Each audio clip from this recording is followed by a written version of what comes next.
সরকারি প্রথম ১০০ দিনে ৮৬,০০০ জনকে চাকরি দেওয়া হয়েছে। আগামী ৩ মাসে দ্বিগুণ কাজ হবে যুব উপদেষ্টা। আন্তর্জাতিক অপরাধ ট্রাইব্যুনালে গুম ও নির্যাতনের শিকার আরও ৭ জনের অভিযোগ, জড়িতদের বিচার দাবি। গাজীপুরে গ্যাস সিলিন্ডার বিস্ফোরণে নারী সহ একই পরিবারের ৪ জন দগ্ধ। চট্টগ্রামের ইপিজেড এলাকায় জেলে পল্লীতে আগুনে পুড়ে গেছে বেশ কয়েকটি দোকান সহ ৩৭টি ঘর।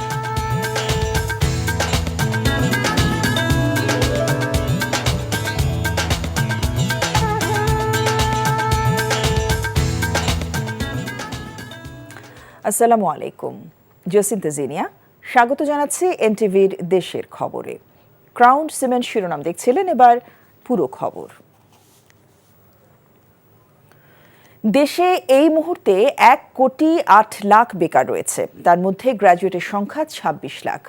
২ বছরের মধ্যে ৫ লাখ কর্মসংস্থান করা হবে। এরই মধ্যে ৮৬,২৭৭ জনকে চাকরি দেওয়া হয়েছে। সচিবালয়ে ১০০ দিনের কার্যক্রম নিয়ে যুব ও ক্রীড়া উপদেষ্টা আসিফ মাহমুদ সজীব ভূঁইয়া সাংবাদিকদের এসব তথ্য জানান। উপদেষ্টা বলেন, বিসিবিকে রাজনীতিকরণ করা হয়েছে, তা না হলে বিসিবিতে পরিবর্তন করতে হতো না। এটা সত্যি যে বিসিবি এখন জোড়া তালি দিয়ে চলছে, তবে নতুন পরিচালক নিয়োগের মাধ্যমে স্থবিরতা কাটানোর চেষ্টা অব্যাহত আছে। ১০০ দিনে আইনশৃঙ্খলা পরিস্থিতি আগের চেয়ে ভালো হয়েছে। যে পরিস্থিতিতে দায়িত্ব নিয়েছিল অন্তর্বর্তী সরকার, সেটা ভঙ্গুর অবস্থা ছিল। আগামী ৩ মাসে সরকার দ্বিগুণ কাজ করতে পারবে বলেও প্রত্যাশা তার। আমি বলবো যে ১০০ দিনের মধ্যে ৩০ দিন হয়তো একদম মন্ত্রণালয় কেন্দ্রিক যেই পলিসি কাজগুলো সেগুলো করার আমরা সুযোগ পেয়েছি। বাকি সময়টা আমাদের বিভিন্ন সমস্যা সমাধানে আসলে গেছে, এবং একটা ট্রানজিশন পিরিয়ড এরকমই হওয়ার কথা, এটাই স্বাভাবিক। তো সেক্ষেত্রে আমরা অনেকগুলো চ্যালেঞ্জ ফেস করেছি। তবে আমি মনে করি যে আগামীর যে ৩ মাস, সেই ৩ মাসে আমরা এই ৩ মাসে যতটুকু কাজ করছি এর থেকে দ্বিগুণ কাজ করতে পারবো।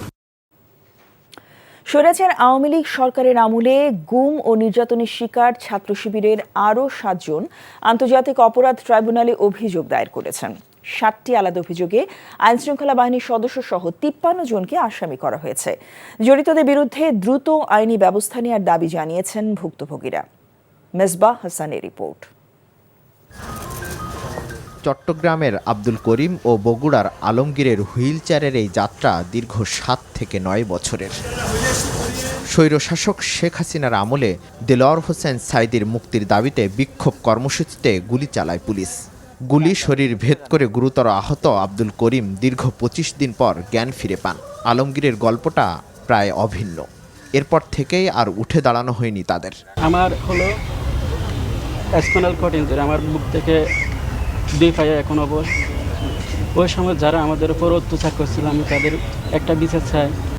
২০১৫ সালের উচ্চ মাধ্যমিক শিক্ষার্থী রাজশাহীর জনি ইসলামের গল্পটা আরও ভয়াবহ। তার অভিযোগ, পড়ার টেবিল থেকে সাদা পোশাকে তুলে নিয়ে রাতভর নির্যাতন শেষে পায়ে গুলি করে ফেলে রাখে পুলিশ। চিকিৎসার সুযোগ থেকে বঞ্চিত হন তিনি, ফলে কেটে ফেলতে হয় পা। এখন কৃত্রিম পাই তার ভরসা। আরেক শিক্ষার্থী চট্টগ্রামের সাইফুল ইসলাম, পড়ার টেবিল থেকে উঠিয়ে নিয়ে গুম করে রাখা হয় দীর্ঘ ৩ বছর। সবশেষ শেখ হাসিনা পতনের পর আয়নাঘর থেকে মুক্তি পান তিনি। চোখ বেঁধে রাখা হতো ২৪ ঘন্টা, টাইট করে চোখ বেঁধে রাখা হতো। যদি তারা এসে চোখের কাপড় লুজ পেত তাহলে খুব মারধর করতো। বাধ্য হয়ে আমরা যে বোতলে পানি খেতাম ওই বোতলে প্রস্রাব করতাম। প্রস্রাব করে ওইটা আবার পরিষ্কার করে ওই বোতলে পানি খেতাম। হাতুড় দিয়ে মারে, চাকু দিয়ে মারে, হাতের মধ্যে সুই ঢুকায় দেয়, যার চিহ্ন এখনও আছে আমার হাতে আঙুলে। এই যে সুইয়ের চিহ্ন, এগুলো সব সুই ঢুকায় দিয়েছিল। গুলি করে তারা পারাপারি করে গাড়ির মধ্যে তুলে ফেলে, আবার বুট জুতা দিয়ে ওই ক্ষত স্থানে লাথাইতে থাকে। দীর্ঘদিন ধরে এমন নির্যাতনে র্যাব, পুলিশ সহ নিষিদ্ধ সংগঠন ছাত্রলীগও জড়িত জানিয়ে তাদের বিরুদ্ধে দ্রুত আইনি ব্যবস্থা নেওয়ার দাবি জানিয়েছেন ভুক্তভোগীরা। আমরা ট্রাইব্যুনালে অভিযোগ দায়ের করেছি। আমরা আমাদের অভিমত, আমাদের প্রত্যাশা ব্যক্ত করেছি যে যারা এখন মিসিং আছে আমরা তাদেরকে ফিরে পাবো।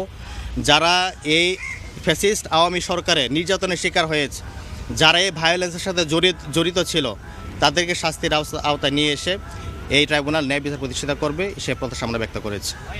এর আগে গুম ও নির্যাতনের ইস্যুতে ইসলামী ছাত্র শিবিরের ১০ নেতাকর্মী অভিযোগ দায়ের করেছেন আন্তর্জাতিক অপরাধ ট্রাইব্যুনালে। Mezbah Hasan, NTV news, Dhaka.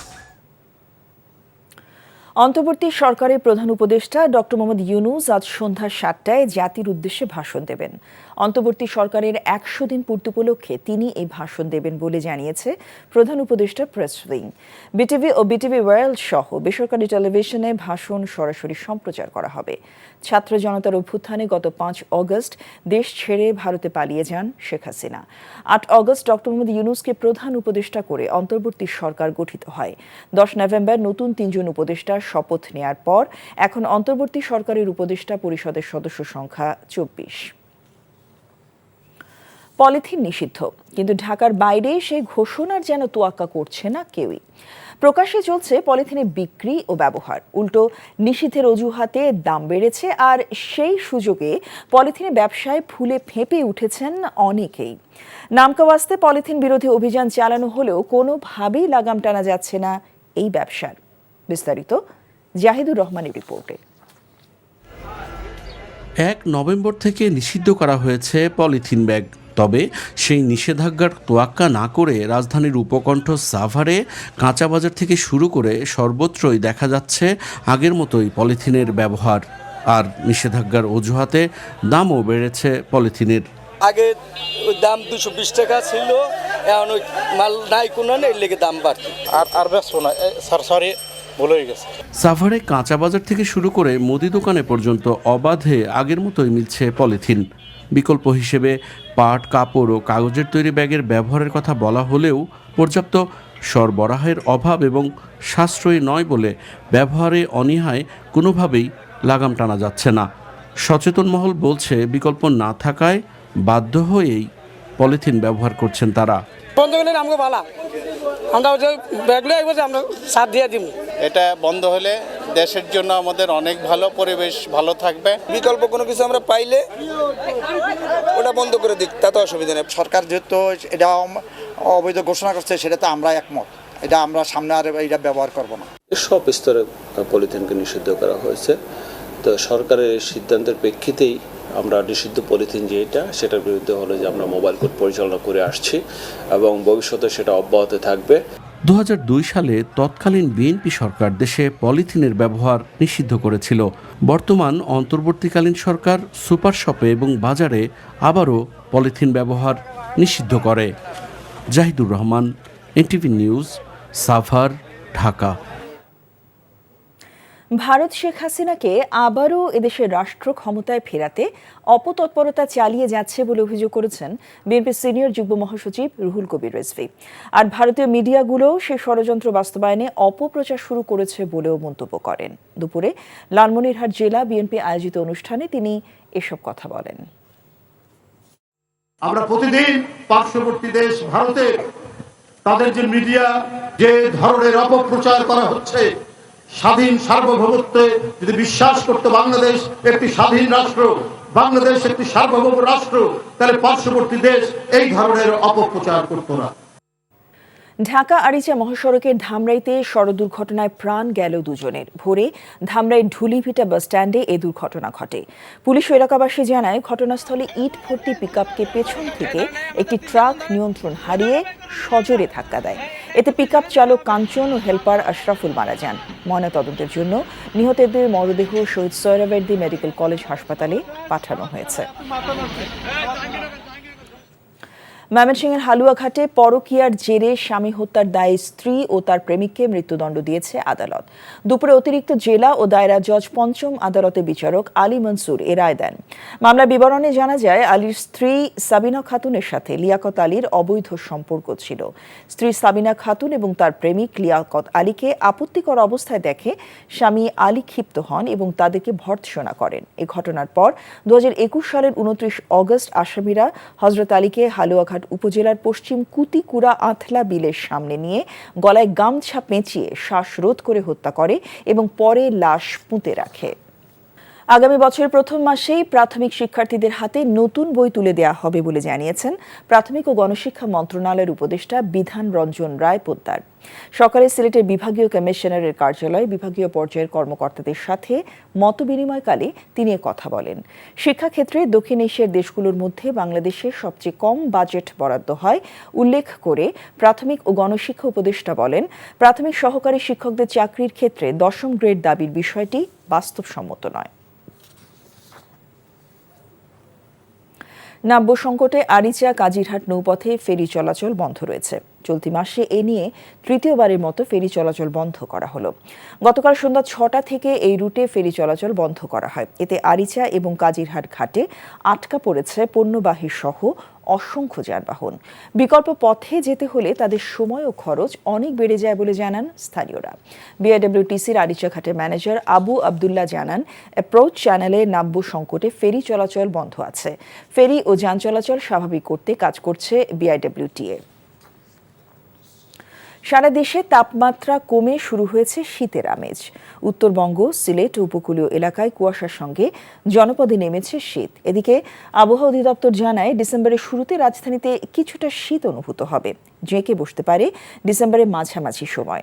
দেশের বিভিন্ন স্থানে রাতভর ঝরতে থাকা ঘন কুয়াশা থাকছে সকাল পর্যন্ত, সেই সঙ্গে হিমেল বাতাস। এরই মধ্যে জীবিকার তাগিদে ছুটছেন কর্মজীবী মানুষ।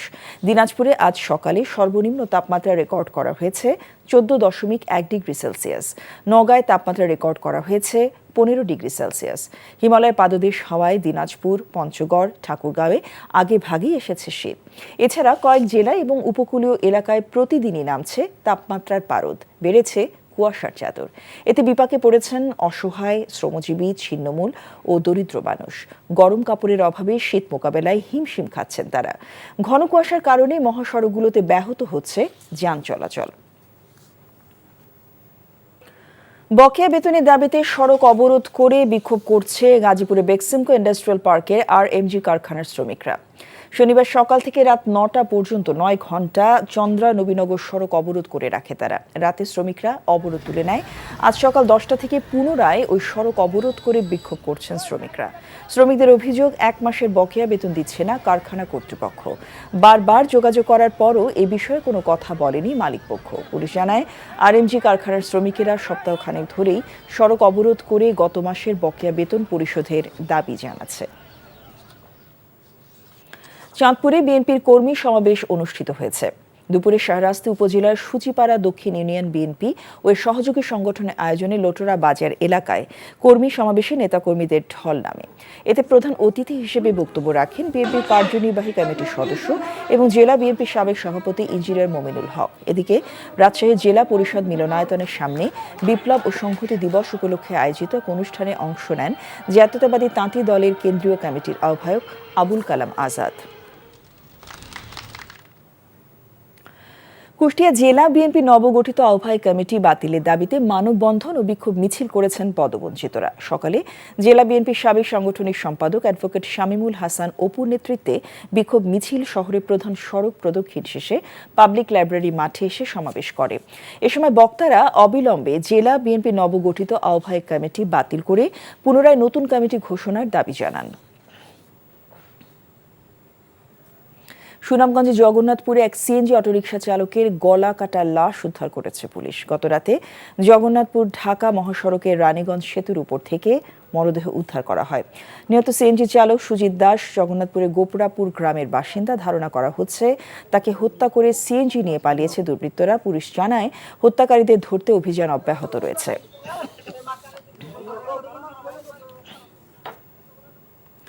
চাঁদপুরে সিভিল সার্জন মোহাম্মদ নূর আলম দিনের পদত্যাগের দাবিতে বিক্ষোভ ও মানববন্ধন করেছে জেলা বিএনপি। সকালে সিভিল সার্জন কার্যালয়ের সামনে স্থানীয় বিএনপি নেতাকর্মীরা জড়ো হয়ে এই কর্মসূচি পালন করেন। তারা অভিযোগ করেন, সম্প্রতি চাঁদপুর সদর হাসপাতালে দালালদের হামলায় বৈষম্য বিরোধী আন্দোলনের এক ছাত্র আহত হন।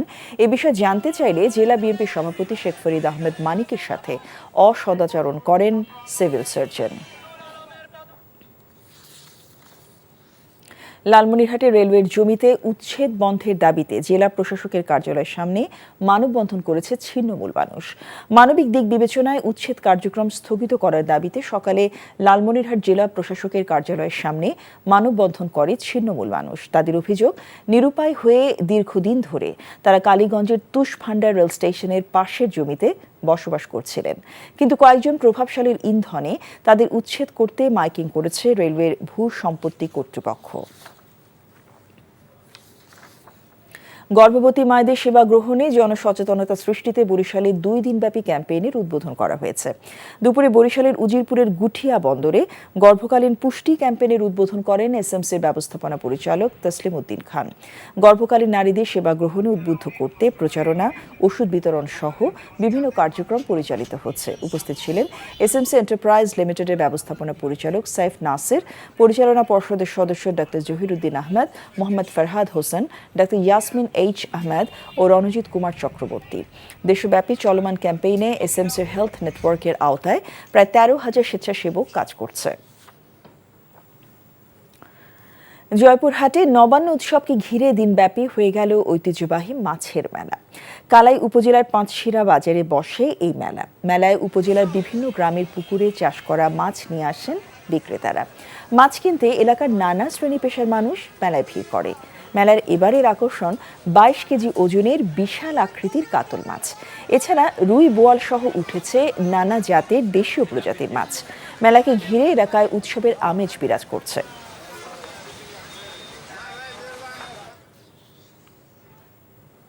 নানা আয়োজনে মজলুম জননেতা মাওলানা আব্দুল হামিদ খান ভাসানীর 48তম মৃত্যুবার্ষিক পালন করছে টাঙ্গাইল মাওলানা ভাসানী বিজ্ঞান ও প্রযুক্তি বিশ্ববিদ্যালয় কর্তৃপক্ষ। সকালে টাঙ্গাইলের সন্তোষে ভাসানীর মাজারে বিশ্ববিদ্যালয়ের ভাইস চ্যান্সেলরের নেতৃত্বে ফুল দিয়ে শ্রদ্ধা জানানো হয়। এ সময় প্রক্টর, বিভিন্ন অনুষদের ডিন, প্রভোস্ট, বিভাগীয় চেয়ারম্যান, বিশ্ববিদ্যালয়ের শিক্ষার্থী সহ অন্যরা উপস্থিত ছিলেন। এরপর ভাসানী পরিবার সহ বিভিন্ন প্রতিষ্ঠানের পক্ষ থেকে শ্রদ্ধা জানানো হয়। বাদ জোহর বিশ্ববিদ্যালয় কেন্দ্রীয় মসজিদে মিলাদ ও দোয়া মাহফিল অনুষ্ঠিত হয়। ব্যাপক উৎসাহ আর উদ্দীপনার মধ্য দিয়ে সাভারে শেষ হলো ইয়াজউদ্দিন সরকার স্মৃতি মিনিবার নাইট ফুটবল টুর্নামেন্ট। উপজেলার হেমায়তপুরে পূর্বহাটি এলাকায় এই নাইট ফুটবল টুর্নামেন্টের ফাইনাল খেলা অনুষ্ঠিত হয়। খেলায় সাভার সিএফ দলকে 3-1 গোলে হারিয়ে চ্যাম্পিয়ন হওয়ার গৌরব অর্জন করে আমিনবাজার এফসি দল। খেলা শেষে বিজয়ী ও রানার আপ দলকে ট্রফি ও নগদ অর্থ তুলে দেন সাভার উপজেলা বিএনপির সাবেক সভাপতি জামাল উদ্দিন সরকার। খবর শেষ করছি, তবে যাবার আগে ক্রাউন সিমেন্ট শিরোনামগুলো আরেকবার।